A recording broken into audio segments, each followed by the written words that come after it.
Je laisse la place à notre pasteur invité, c'est le frère Papi Potia, qui nous vient de l'église de la Riviera à Beau-Soleil. Est-ce qu'on peut l'accueillir chaleureusement, s'il vous plaît? Voilà. Il a déjà été présent en semaine, voilà, pendant une semaine de prière qu'on avait fait. Il a déjà béni l'église par son ministère. Et je crois encore que ce matin, le Seigneur va nous bénir parce que notre frère nous a apporté. Amen. Amen. Est-ce qu'on croit que le Seigneur va nous parler ce matin? Alléluia. On lui laisse toute la place. Tu es à la maison, mon frère. Sois béni. Sois béni. Alléluia. Bonjour à tous. Que Dieu vous bénisse. Moi, je suis très heureux d'être ici avec vous. Je ne sais pas si vous l'êtes aussi. Je crois que oui. Mon pasteur dit souvent, vous avez choisi la matinée de la grâce et non la grâce matinée. Alors, vous êtes bénis. Que Dieu vous bénisse. On va partager la parole de Dieu. Je vais d'abord commencer par saluer le pasteur Nordine et Gracélia et les bénir. Que le Seigneur continue à fortifier le pasteur et qu'il nous revienne en pleine forme. Au nom de Jésus.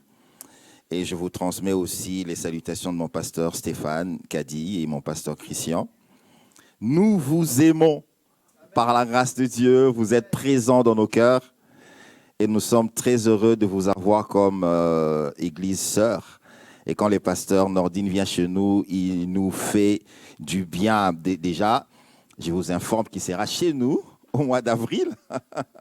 Il va nous partager la parole un dimanche du mois d'avril. Donc, vous ne l'aurez pas un des dimanches du mois d'avril. Il sera avec nous à Beau-Soleil. Il va partager la parole de Dieu chez nous. Et je sais qu'il sera déjà en pleine forme. Alors aujourd'hui, j'aimerais partager avec vous une pensée de la parole.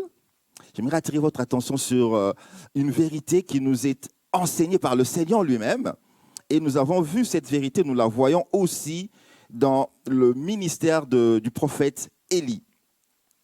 Cette vérité s'appelle « Tu demandes des choses difficiles, mais pas impossibles ». Alléluia. Tu fais une prière et tu demandes dans ta prière quelque chose de difficile, mais elle n'est pas impossible.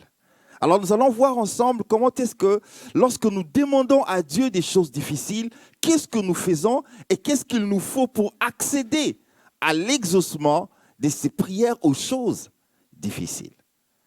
Je vais vous informer que si vous n'avez jamais fait une prière des choses difficiles, vous allez sûrement la faire.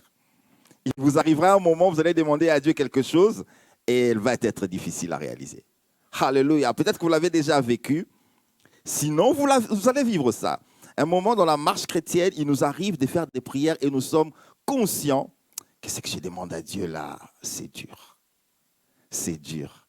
Et au-delà de notre propre conscience, ici nous voyons que le prophète Élie, nous allons lire dans 2 Rois, 2 Rois chapitre 2, le verset 9 et 10. C'est là où le prophète Élie va dire à Élisée, mais tu me demandes quelque chose de difficile. Ce que tu demandes n'est pas facile. C'est difficile. Lorsqu'ils eurent passé, Élie dit à Élisée, demande ce que tu veux que je fasse pour toi, avant que je ne sois enlevé d'avec toi. Élisée répondit, qu'il y ait sur moi, je te prie, une double portion de ton esprit.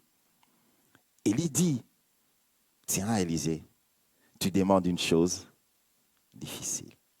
Tu demandes une chose difficile.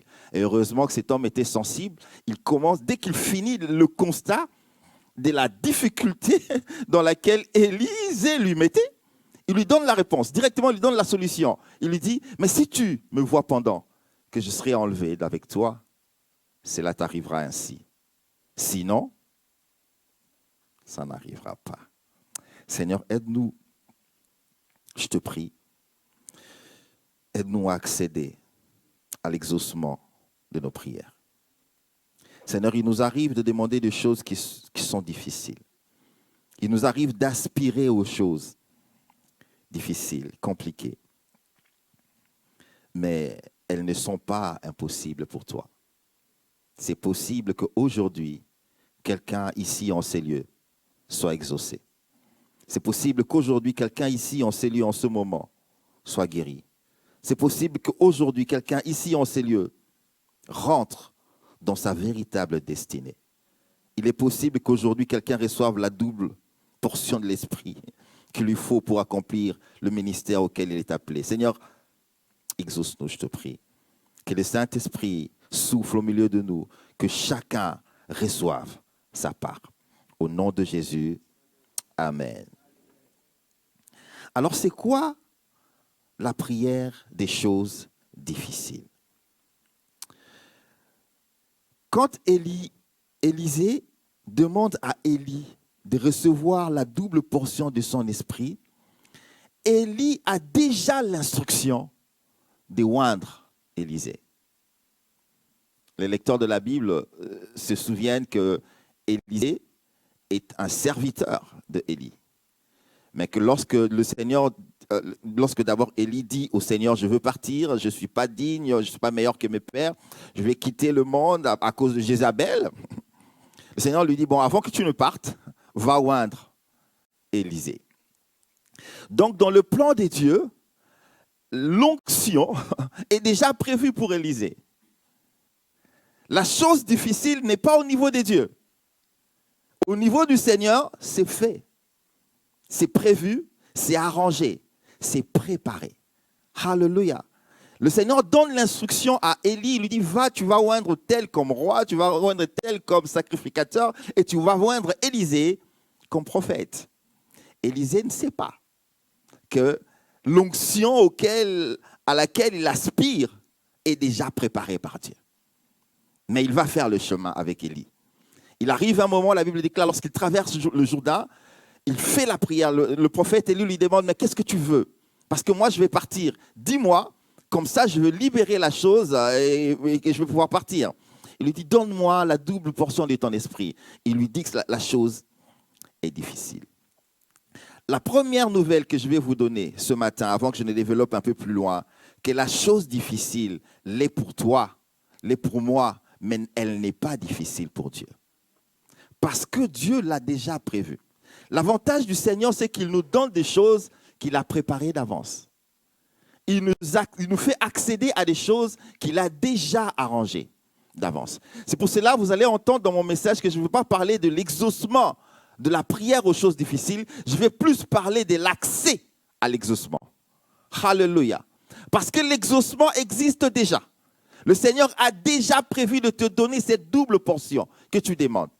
Le Seigneur a déjà préparé de te donner cette guérison que tu demandes. Le Seigneur a déjà préparé pour toi la chose qui monte dans ton cœur. Il suffit pour toi de savoir comment accéder à cet exaucement. Et c'est ça mon message de ce matin. Comment faire pour que tu accèdes à l'exaucement aux prières des choses difficiles? Alléluia. Qu'est-ce qu'une chose difficile d'abord? Peut-être que tu ne sais pas que tu as déjà fait des prières aux choses difficiles. Peut-être que tu seras surpris qu'après cette réunion, tu vas commencer à faire des prières aux choses difficiles. Amen. Faites la prière et rassurez-vous que ce que vous demandez, même si elle est difficile pour vous, elle ne l'est pas pour Dieu. Exprimer sa prière, c'est dire verbalement, dire avec les mots ce que tu veux que Dieu te donne. Dire avec même des gestes ce que tu veux que Dieu te donne. Dire avec la pensée ce que tu veux que Dieu te donne. Demander, c'est aspirer à recevoir ou à être, à avoir ce que tu désires réellement que Dieu te donne. C'est interroger pour comprendre ou savoir. C'est même réclamer avec un acte juridique, judiciaire, des choses que tu veux avoir, des droits que tu veux avoir ou des faveurs que tu veux avoir. Donc, le fait de demander est souvent bien plus grand et bien plus large que le fait de parler. Parce que souvent, nous demandons des choses, nous ne sommes même pas conscients que nous demandons certaines choses. Parce que nous ne l'avons pas verbalisé, nous pensons que nous n'avons pas demandé. Demander est plus large que parler. Alléluia. Demander est plus grand que verbaliser. Demander peut être exprimé par un geste, par un regard, par un vœu. Demander peut être exprimé par une attitude. Demander peut être exprimé par un souhait profond que tu n'as pas exprimé à quelqu'un, que tu n'as pas déclaré, que tu n'as pas rendu public, mais que Dieu voit. Alléluia. Alléluia. Donc, des fois, nous demandons et nous ne sommes même pas conscients que nous avons demandé. J'aimerais que lorsque tu marches, je viens de parler avec une sœur qui m'a parlé qu'elle a envie de l'amour de Dieu. je ne sais pas, je vous informe que c'est une chose difficile, que de recevoir l'amour de Dieu. Car même la marche chrétienne est difficile. Marcher en étant chrétien, dans ce monde où vous êtes en train de suivre les infos, hein, vous savez ce qui se passe, ce n'est pas une chose facile. C'est une chose difficile. Tu ne peux peut-être pas demander à Dieu, Seigneur, je vais réussir en marche chrétienne, mais lorsque tu la demandes, sache qu'elle est une chose difficile. Mais la bonne nouvelle, je la répète, c'est que même si elle est difficile pour nous, pour Dieu, c'est fait. Pour Dieu, c'est déjà fait. Alors, lorsque tu demanderas, lorsque tu prieras, va au-delà de tes mots. Va au-delà de ce que tu vas verbaliser. Laisse que le Seigneur fasse monter dans ta conscience de prière tout ce qui est enfoui en toi. Car c'est là qu'est la véritable prière que tu vas faire. C'est là qu'est la véritable destinée à laquelle Dieu t'appelle. Vous savez que pour Dieu, il est capable d'entendre même le sang crier. Vous vous souvenez quand il dit que le sang de ton frère Abel est en train de me parler. Même le sang parle à Dieu. Dieu écoute au-delà, au-delà, au-delà. C'est pour cela que quelqu'un a dit, fais de l'éternel tes délices, il accomplira ce que ton cœur désire. Même si tu ne le dis pas, il est capable de voir au-delà de tes mots. Moi, je veux attirer votre attention sur la prière et je vais vous dire la prière difficile, la chose difficile, elle est quoi? Mais d'abord, comprenez, c'est quoi quand vous demandez à Dieu? Qu'est-ce que vous faites quand vous priez?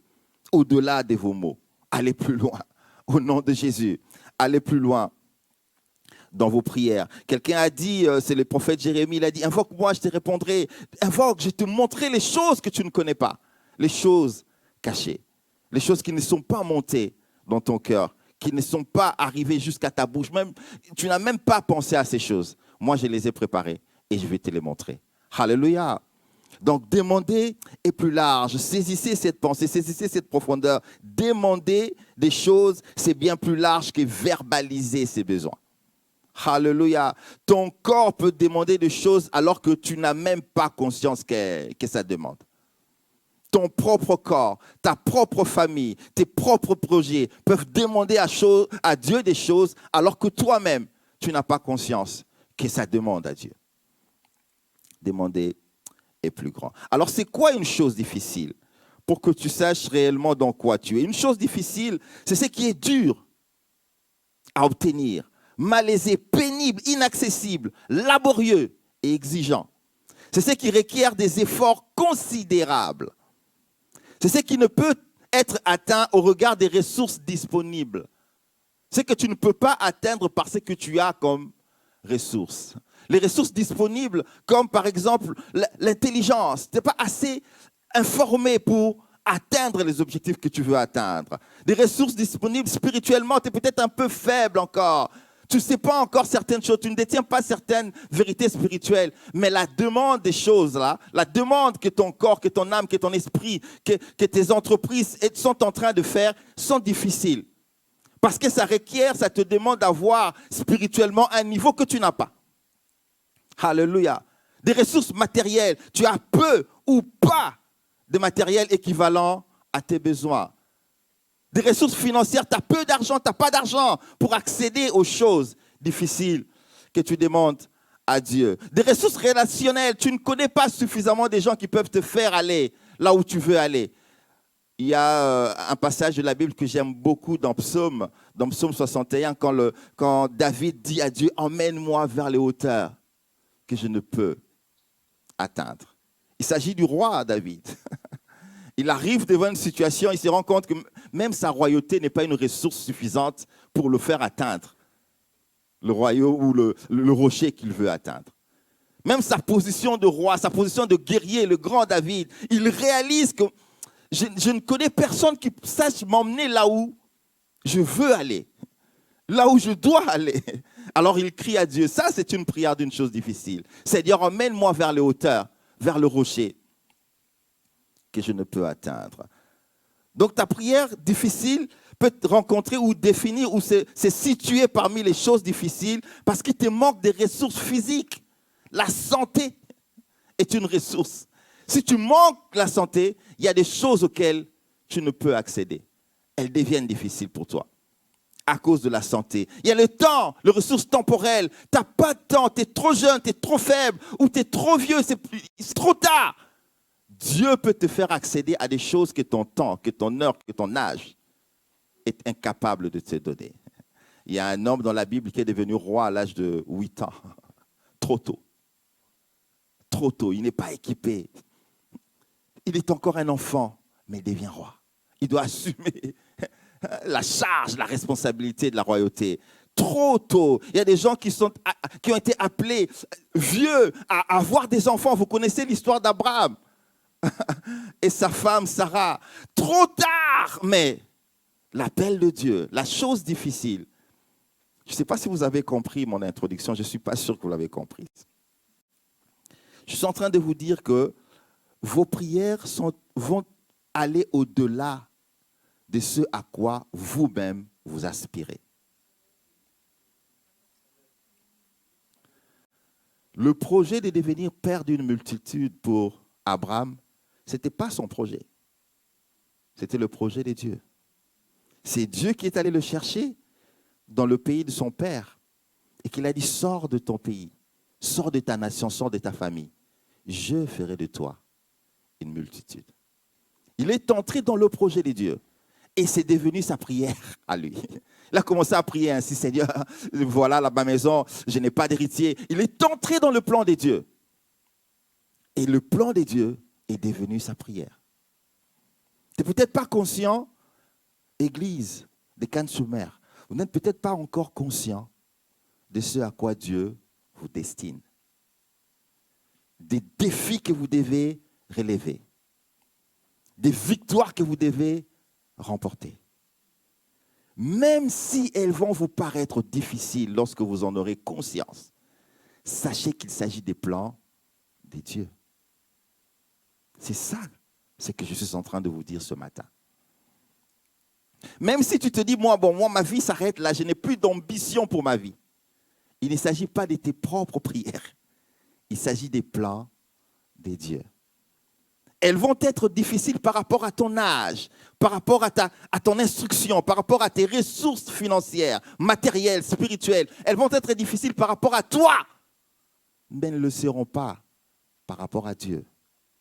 Ainsi, tu vas accéder à l'exaucement de tes prières aux choses difficiles. Alléluia. Les choses difficiles le sont parce qu'elles démontrent notre incapacité à les obtenir. Elles démontrent nos limites à pouvoir les saisir. Elles sont difficiles parce qu'elles nous dépassent. Elles nous dépassent. Ces choses difficiles le sont parce qu'elles montrent notre faiblesse. Elles mettent en valeur nos limites humaines, nos faiblesses, nos incapacités. Et c'est à ce moment-là que tu réalises que je suis en train de demander une chose difficile. Si tu pries, tu demandes à Dieu des choses qui ne te brisent pas à toi-même, les choses qui ne te font pas voir que tu es incapable de les obtenir par toi-même, elles ne sont pas difficiles. Elles le seront lorsque tu réaliseras qu'ici, ça ne dépend plus de moi. Je suis incapable d'aller jusqu'à ce rocher, à ce sommet, par moi-même. Je suis incapable par mes relations, par mon argent, par ma banque, par mon compte, d'atteindre ces objectifs. Elles révèlent mes faiblesses. C'est à ce moment-là que tu réaliseras que la prière que tu es en train de faire est une des bandes des choses difficiles. Mais souviens-toi, je vais le répéter souvent, parce que c'est là la clé. Souviens-toi, aussi difficile paraîtra-t-elle, c'est le plan de Dieu. Si c'est le plan de Dieu, tu recevras la double portion que tu demandes à Élie, cher Élisée. Parce que ce n'est pas toi qui as conçu de recevoir l'onction. C'est un plan que Jésus, que Dieu a conçu. C'est une discussion qui a été faite déjà entre Élie et Élisée. Amen. Amen. Amen. Je ne sais pas si ici il y a quelqu'un qui a déjà demandé quelque chose qui lui semble difficile. Je ne sais pas si ici quelqu'un qui a déjà demandé une guérison alors qu'il réalise que c'est impossible pour les hommes. Je ne sais pas si tu es ici et que tu as déjà fait une prière, que tu demandes à Dieu quelque chose. Tu sens que tu ne peux pas par toi-même. résoudre ce problème. Je ne sais pas, je suis en train de penser à une famille qui a un enfant perdu et ils sont en train de prier, de chercher le salut, mais la nouvelle naissance, c'est un miracle. Hier, j'étais en train de faire l'évangélisation à Menton avec notre équipe d'évangélisation. On était sur le terrain, c'était la fête du citron hier. Ça prend fin aujourd'hui d'ailleurs. On profite de la présence des gens à Menton pour leur parler de Jésus. On a parlé du Seigneur, on invite les gens à prier. Mais vous sentez qu'au-delà de vos paroles, il faut un miracle dans le cœur des gens. Ils sont dans le besoin, ils sont perdus, ils sont malades, ils sont complètement perdus dans le péché. Mais ils résistent. Ils vous résistent. Avec arrogance. On dit, mais si tu savais, Jésus a dit à une femme, si tu savais qui est en train de te demander de l'eau à boire, tu l'aurais demandé à boire toi-même. Mais ils sont arrogants, résistants, dans la fête, et pourtant, perdus. Et si le Seigneur ne va pas au-delà de tes paroles, le cœur des gens ne seront pas touchés. La nouvelle naissance est un miracle. Alléluia. La nouvelle naissance est un miracle. Si nous voulons avoir plusieurs personnes ici, sachant que nous sommes dans le domaine des choses difficiles, pour que toi-même tu reçoives Jésus, il fallait quelque chose là-dedans. Il fallait que quelque chose se passe à l'intérieur de toi. Alléluia. Alléluia. Alors, nous allons entrer plus loin pour comprendre qu'est-ce qu'il faut faire. Nous savons c'est quoi une prière difficile. Nous savons c'est quoi une prière. La prière va au-delà de ce que tu déclares. La prière, la vraie prière, va t'emmener à demander à Dieu des choses qu'il a prévues de te donner. Alléluia. Élisée est en train de demander l'onction alors que Dieu a déjà prévu de lui donner l'onction. La vraie prière va t'emmener à demander à Dieu des choses qu'il a prévues de te donner. C'est ainsi que tu seras exaucé. Alléluia. Alors comment savoir au-delà du fait que je suis limité, la demande que je suis en train de faire me dépasse, c'est difficile pour moi. Comment savoir que cette prière ou cette demande va au-delà du simple fait d'être difficile humainement? Comment savoir cela? Il y a quelque chose de très important que tu dois recevoir, comprendre et détenir dans ton cœur afin de distinguer de manière claire que ça, c'est une prière des choses difficiles. La première chose que tu dois retenir dans ton âme, dans ton esprit, que lorsque tu es en train de demander à Dieu une chose, et que cette chose a en elle un caractère persistant. Tu as l'impression que la chose reste. Même si tu obtiens d'autres choses, mais celle-là demeure. Si vous connaissez l'histoire d'Élie et Élisée, justement, ils ont parcouru beaucoup de villes. Ils sont passés par plusieurs endroits. Et Élisée persistait. Ça restait. Si vous connaissez l'histoire d'Abraham, il a vécu longtemps. Un moment, pour lui, il a dit que c'est Eliezer qui hériterait dans ma maison. Mais l'appel à la naissance d'Isaac demeurait. Même lorsqu'il a eu Ismaël, l'appel à la naissance d'Isaac demeurait. La prière aux choses difficiles, même lorsque le temps passe, c'est présent dans ton cœur. Ça ne te lâche pas. C'est ce qui te fait voir qu'il ne s'agit vraiment pas de toi. Même si tu as l'impression d'être satisfait par d'autres choses qui t'arrivent, mais tant que cette chose n'est pas arrivée, ça ne te lâche pas.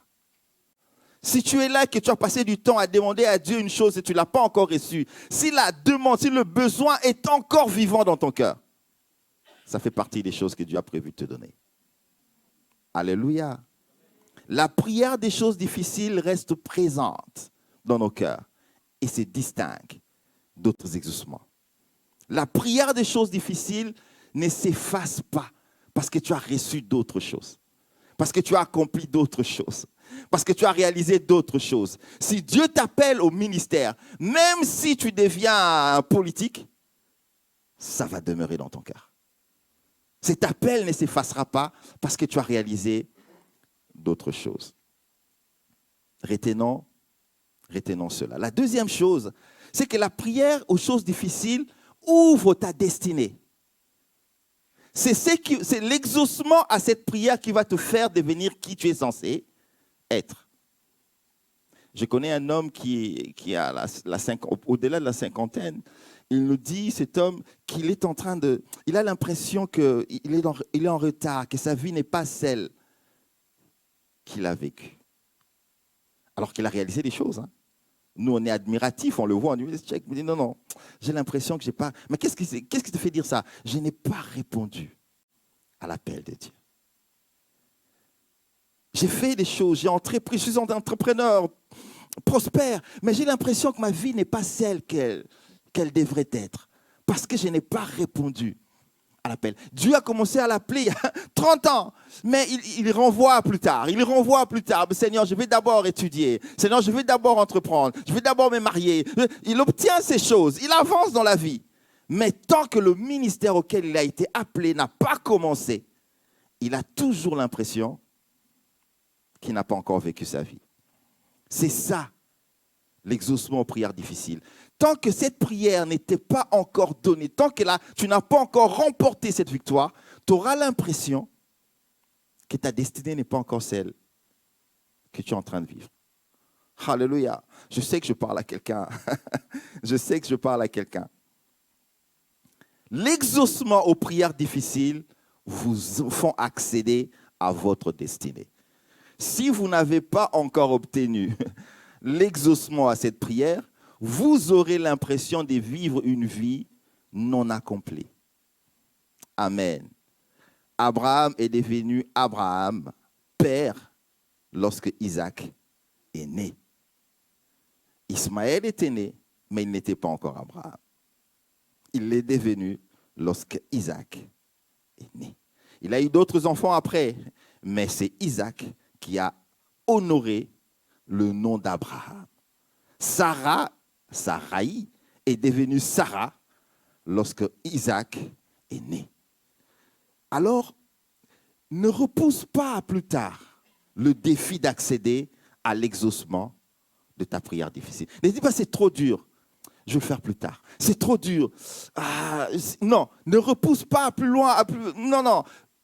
Accepte de combattre maintenant et d'accéder maintenant à l'exaucement à ta prière. Sache que c'est difficile pour toi, mais c'est prévu par Dieu. Alléluia. Donc, je suis en train de dire que la demande porte en elle la sémence de la destinée. La réponse t'ouvrira les portes de ton identité en Christ. Et son l'exaucement à ta prière te fera passer de la personne que tu es à celle que tu attends de devenir, selon les plans de Dieu. Amen. Amen. Donc, tu vas quitter de Sarai à Sarah. Tu vas quitter d'Abraham à Abraham. Tu vas quitter de Moïse, berger de Jéthro, à Moïse, libérateur. Ouais, le cap, hein. C'est quand même assez important. Tu vas quitter d'être le jeune David, berger de troupeau de son père, au roi David. Parce qu'il faut tuer Goliath. Alléluia. Alléluia. Tu vas quitter d'être Jésus qui nous est né à la crèche et devenir Jésus à qui on a donné tout pouvoir dans le ciel, sur la terre. Mais il fallait qu'il affronte la chose difficile. Il fallait qu'il aille à la croix. Il fallait qu'il dise non pas ma volonté, mais ta volonté. Vous vous souvenez de ce que je suis en train de dire? Vous avez ça à l'esprit, vous avez Gethsémani à l'esprit. Il fallait que Jésus accepte ça pour qu'il arrête d'être Jésus, prophète de Nazareth, et devienne Jésus le Christ, le Messie, notre sauveur à nous tous. Tu vas donc quitter de Pierre, pêcheur de poissons, à devenir Pierre, pêcheur d'hommes, prédicateur de la Pentecôte. Alléluia. Parce que tu as accepté ou tu as accédé à l'exaucement de tes prières difficiles. Comment donc accéder à cet exaucement? Parce que c'est ça le message. Ce que j'ai dit, c'est le contexte. Je vous ai expliqué c'est quoi. Mais le vrai message, c'est comment tu fais pour y accéder. Je suis conscient que je demande à Dieu des choses difficiles.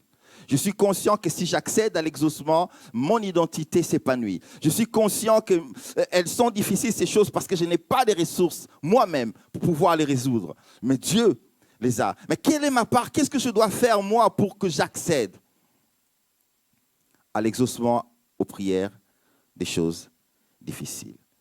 La première chose à faire, nous l'avons vu dans le passage que nous avons lu tout à l'heure.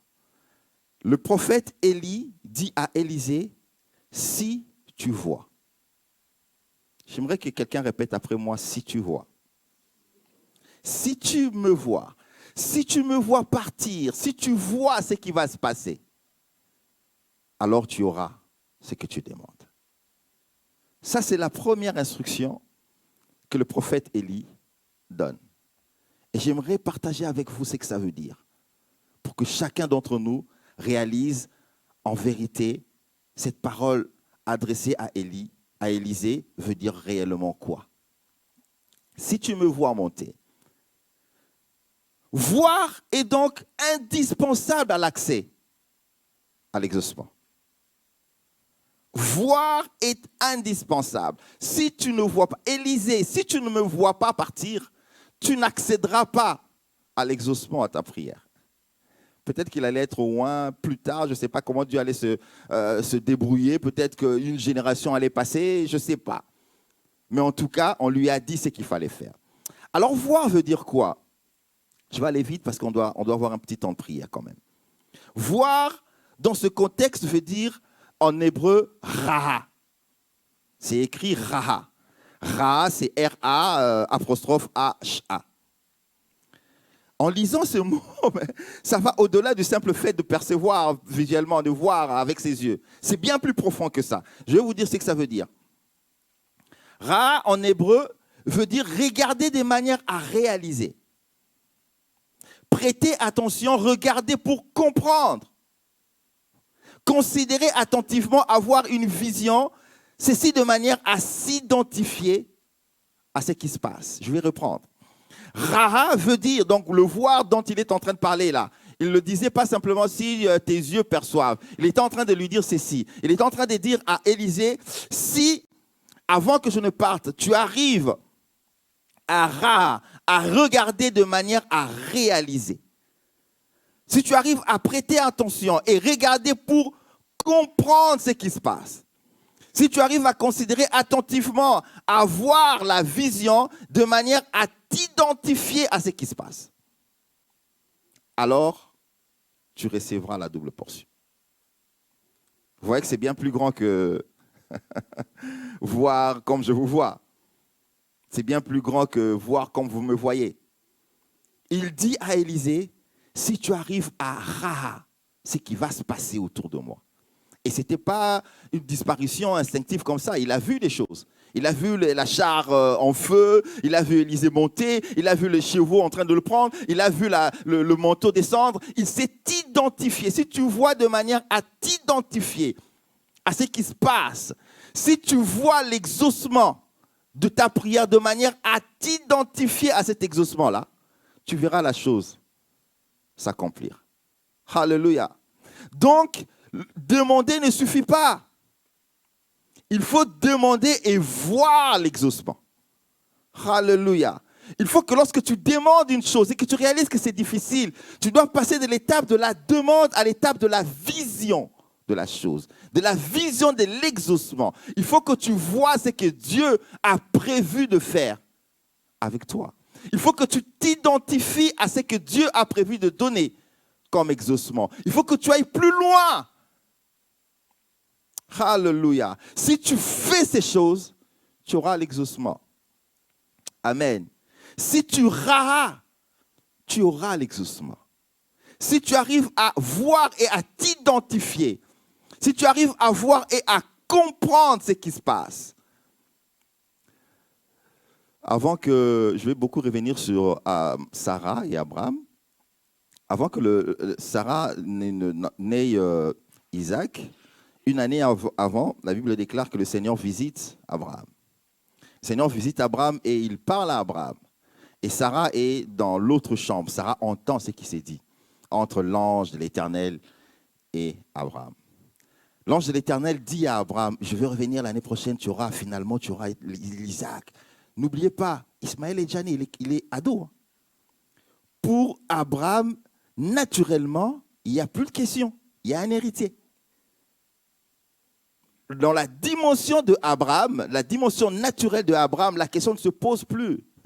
Il y a une solution déjà. Il peut se contenter de cette solution. Mais l'ange lui dit, non, Isaac va venir l'année prochaine. Et Sarah entend la discussion. Et Sarah rigole, elle ricane. Elle se moque un peu de la discussion, de la phrase de l'ange. Elle dit, ah, je suis vieille. J'ai 89 ans. Je n'ai même plus envie. Quand j'avais 40 ans, je pouvais dire, ah, je veux un enfant, je veux un enfant, je veux un enfant. Quand j'avais 30 ans, c'était un défi. Je pouvais acheter la layette, je pouvais arranger ma maison. Je pouvais parler des enfants. Encore quand j'avais 50 ans, je pouvais. Mais j'ai déjà eu 60. J'ai déjà eu 70. J'ai déjà eu 80. Je suis à la porte de 90. Cette histoire d'avoir les enfants dans mes mains, de courir après, c'est fini. C'est fini. Mon corps me dit non et même mon esprit me dit non. Alors l'ange s'arrête de parler à Abraham. Il pose la question à Sarah. Mais Sarah, pourquoi tu rigoles? Et c'est à ce moment que Sarah va s'identifier. Il y a un travail spirituel qui s'est fait dans l'esprit de Sarah pour rentrer dans la vision de Dieu. C'est là que Sarah va l'exaucement. C'est à ce moment-là que Sarah arrête de voir les choses à sa dimension à elle, que Sarah arrête de se voir comme maman naturelle, que Sarah entre dans la dimension de mère d'une multitude aussi, qu'elle arrête de s'appeler Saraï, qu'elle commence à s'appeler Sarah. C'est à ce moment.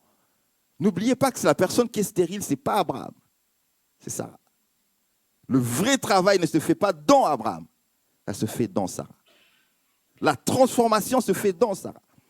C'est elle qui doit recevoir l'exaucement à la prière. Si tu vois, je sais que c'est peut-être pas aussi simple que ça, mais c'est ça le chemin. Si tu rares aujourd'hui le Seigneur, si tu vois aujourd'hui, tu seras exaucé. La deuxième chose que je vais partager avec vous, avant qu'on ne commence à prier, c'est que le Seigneur Jésus lui-même donne comme solution aux prières difficiles.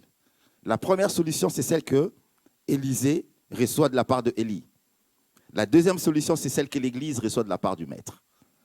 Elle est plus grande que la solution de Élie. Elle est plus forte, plus puissante.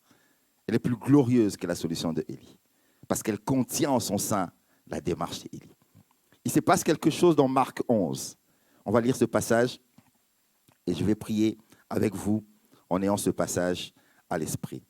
Il se passe quelque chose dans Marc 11, le verset 24. Le Seigneur va croiser un figuier. Vous connaissez l'histoire du figuier maudit. Le Seigneur va croiser un figuier. Il a envie de prendre des fruits dans ce figuier. Il s'approche du figuier, il n'y a pas de fruits. Le figuier a beaucoup de fleurs, de feuilles, très très denses. Le figuier est très très beau. Mais le figuier n'a pas la chose que le maître veut avoir. Alors le Seigneur s'approche et dit, ah, finalement tu me déçois parce que je ne vois pas la chose que je devrais voir en toi.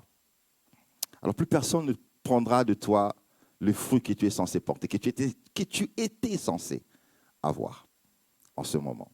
Le Seigneur maudit le figuier, peut-être qu'on en parlera prochainement. Pourquoi on a maudit le figuier? Pourquoi le Seigneur déverse sur le figuier? C'est une des rares fois où le Seigneur fait un miracle négatif. La plupart, si pas tous les miracles du Seigneur, il résolvait un problème. Il pouvait dire que le figuier finalement porte du fruit. Et le figuier allait porter du fruit. Et il allait prendre, il allait manger. Mais il fait un miracle, mais négatif. Je ne sais pas si vous connaissez un autre miracle comme ça, que le Seigneur fait où il maudit quelque chose. C'est rare. À part, il chasse les démons, il fait taire la tempête. Mais c'est rare. C'est peut-être le seul miracle où le Seigneur fait comme ça. Et il y a une raison à cela. Peut-être qu'on en parlera.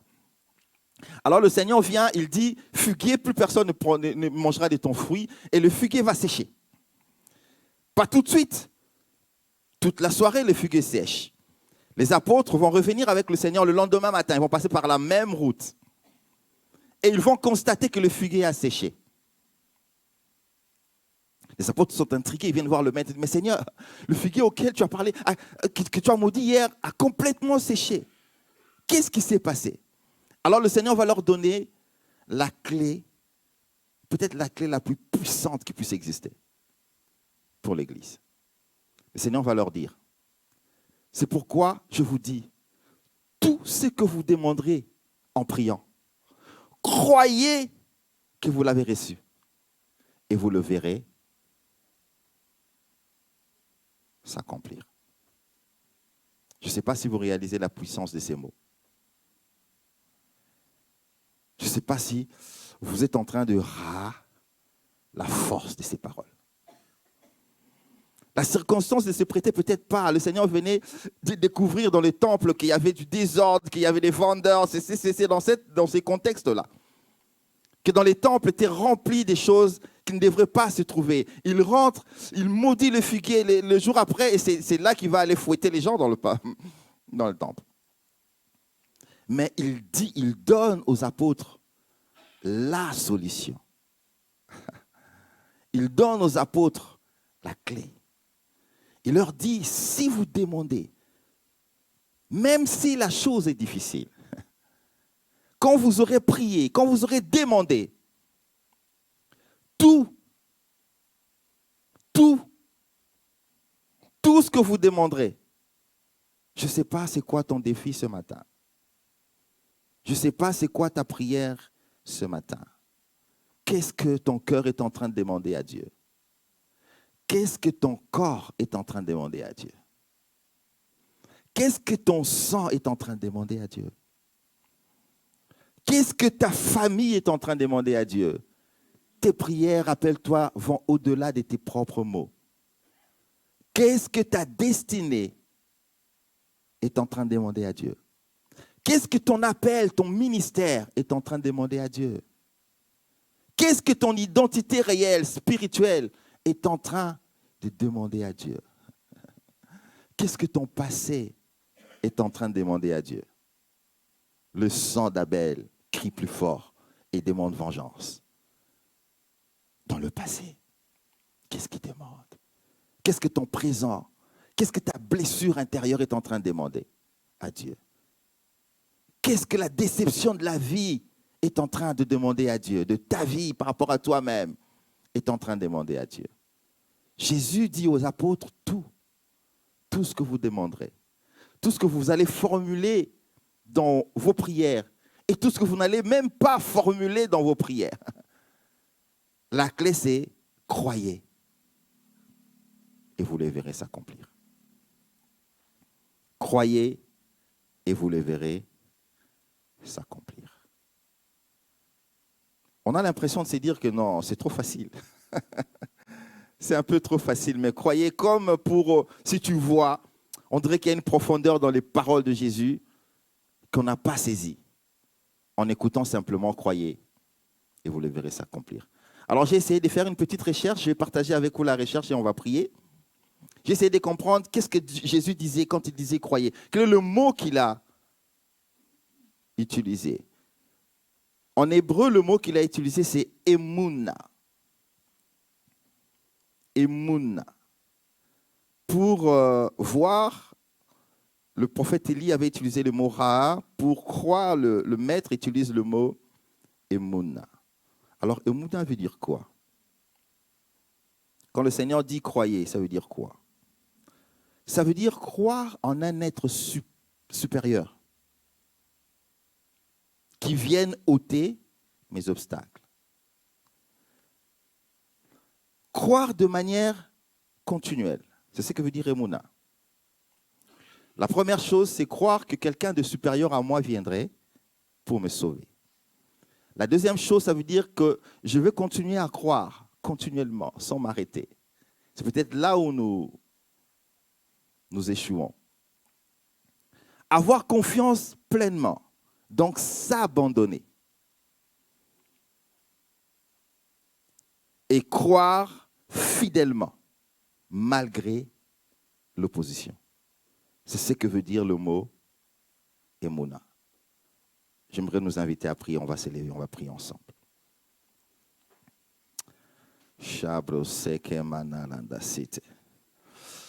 Alors je veux te dire ce matin, si tu crois, si tu Emouna,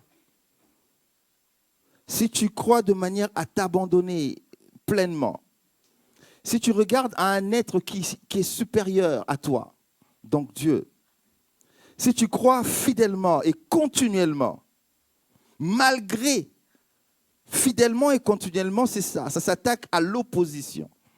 Malgré que ton corps te dit le contraire, malgré que la société te dit le contraire, malgré que les circonstances te disent le contraire, mais tu continues à croire. Le fuguier va sécher.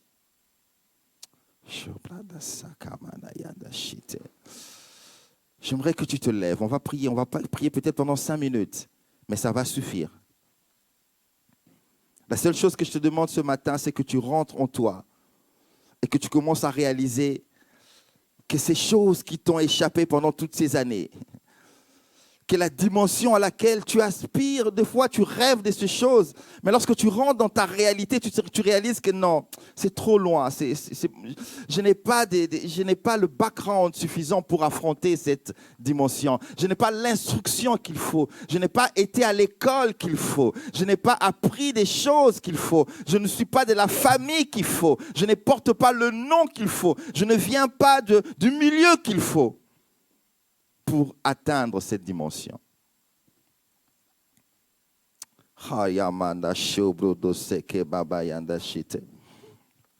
J'aimerais que tu réalises que lorsque tu pries et que rentrant en toi-même humainement, tu te dis non, cette chose, je n'ai plus le temps pour ça. Il est trop tard. Mais la chose demeure.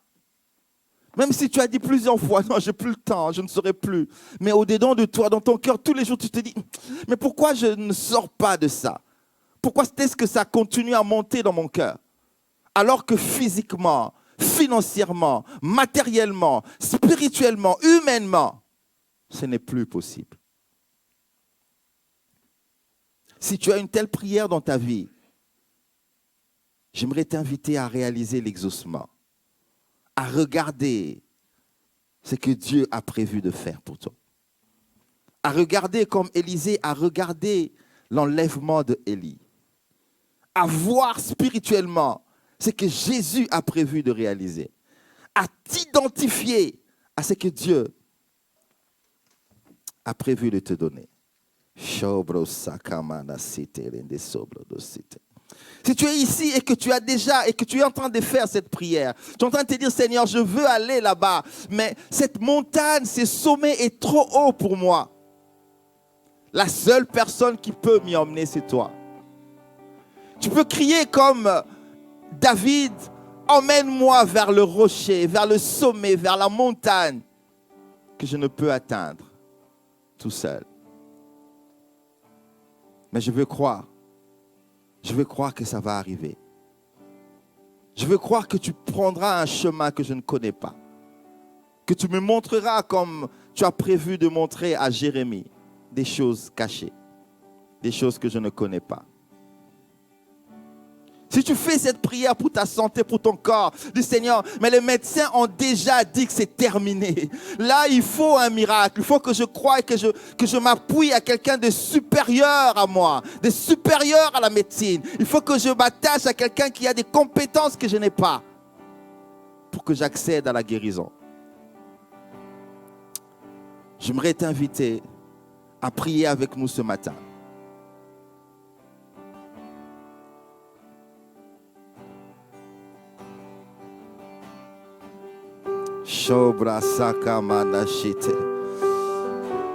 Seigneur, je viens me lever devant ton assemblée, devant tes enfants.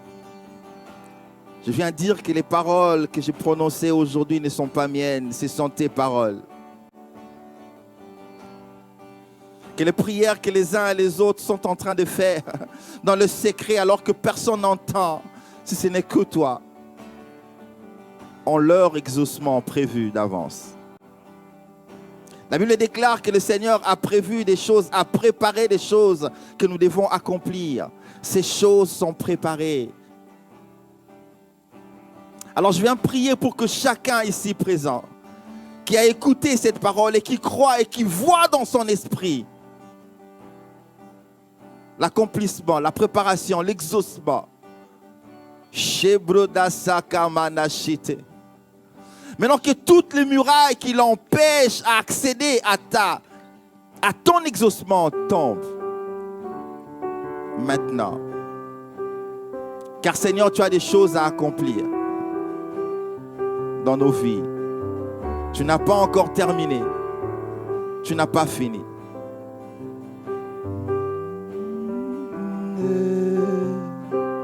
Je reçois mon miracle.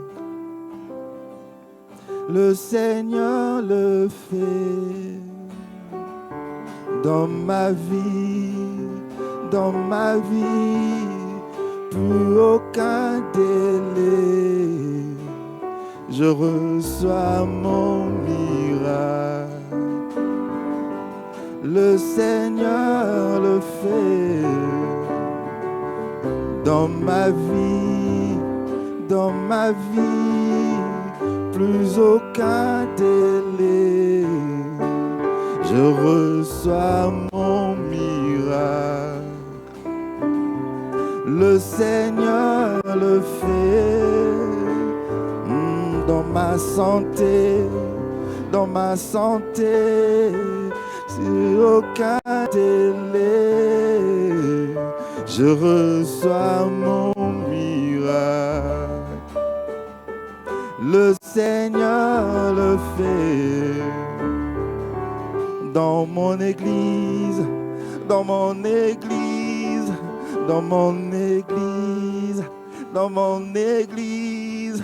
ma famille,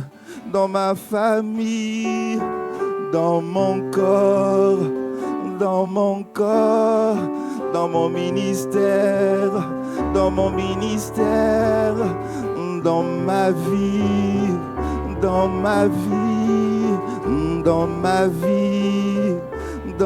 vie, plus aucun délai. Je reçois mon miracle. Le Seigneur le fait dans ma vie, dans ta vie, dans ta santé, dans ton corps, dans ta famille, dans ta maison, dans tes relations, dans ta vie, dans ma vie, dans ma vie.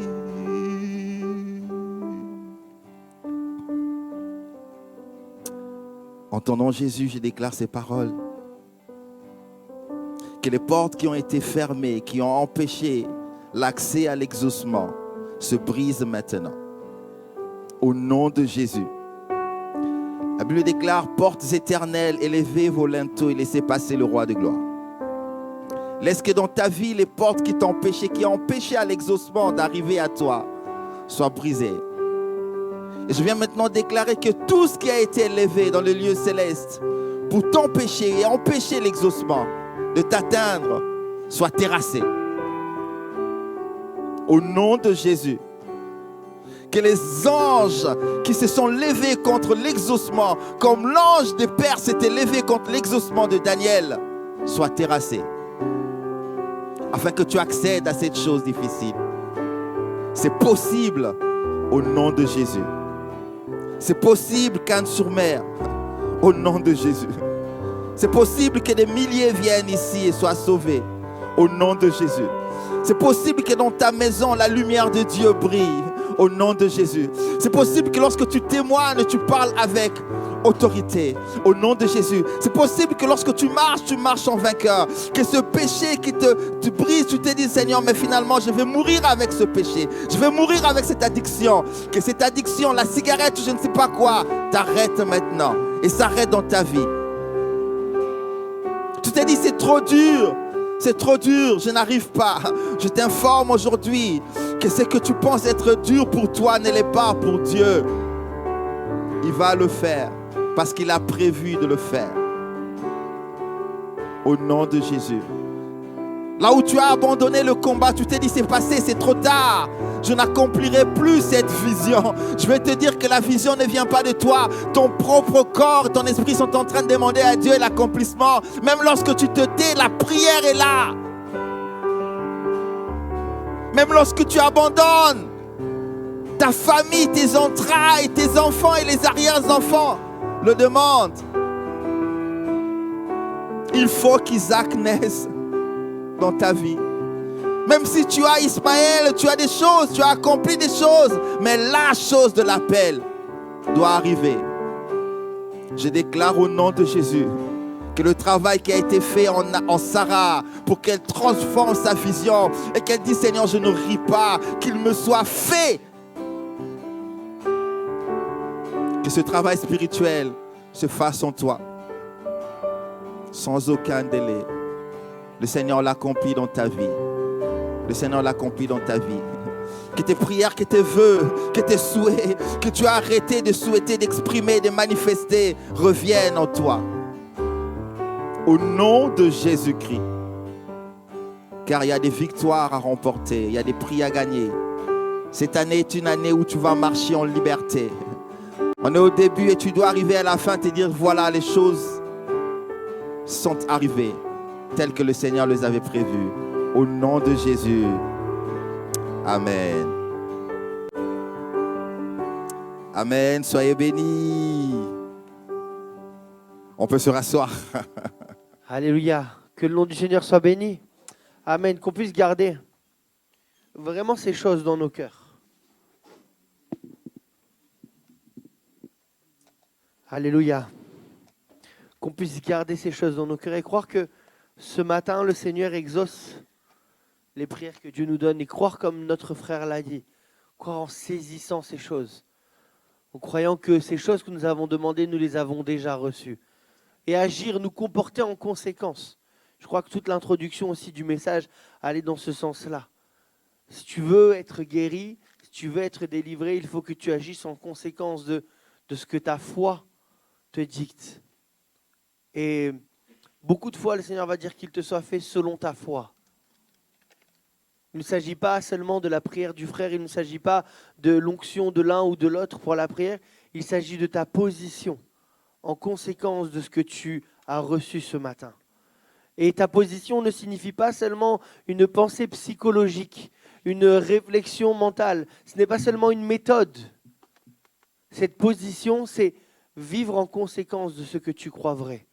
Vivre en acceptant peut-être même de te jeter dans le vide, si j'ose dire. De prendre ce risque, peut-être pour une situation ou une autre, parce que tu sais que c'est Dieu qui sera ta solide fondation. Tu ne comptes plus sur tes forces, mais tu mets le pied dans le vide et tu sais que le Seigneur te porte. Parce que le Seigneur te l'a dit, que le Seigneur t'en a fait cette promesse. Et puisque ta foi se place dans le Seigneur, alors tu vis le miracle. Alléluia. Que le Seigneur soit béni. Pour ces moments qu'on a vécus, on va rester seulement sur ça, voilà. Gardons ces paroles dans notre cœur et pas seulement aujourd'hui, pas seulement dans les 10 minutes qui viennent. Que ce soit quelque chose qui habite nos pensées en toute la semaine, pendant toute notre vie, que ce soit des choses qui soient imprimées dans nos cœurs. Oui, il y a des choses difficiles que l'on demande, mais le Seigneur est derrière ces choses difficiles. Le Seigneur a déjà préparé les choses en avance. Et alors, rentrons dans cette vie-là que le Seigneur nous appelle à vivre. Et ces choses difficiles, nous les verrons s'accomplir pour la gloire de son seul nom. Amen.